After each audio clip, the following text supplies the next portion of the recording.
Et en France, Maël, cela s'annonçait serré, eh bien ce fut le cas. Oui, à une petite voix près, la nomination de Richard Ferrand à la tête du Conseil constitutionnel a été validée par les parlementaires à la mi-journée. Et ce fidèle d'Emmanuel Macron doit cette validation à l'abstention du Rassemblement national.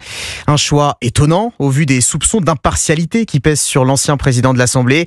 Accusation réfutée par le principal intéressé au cours de son audition, Alexandre Chauveau.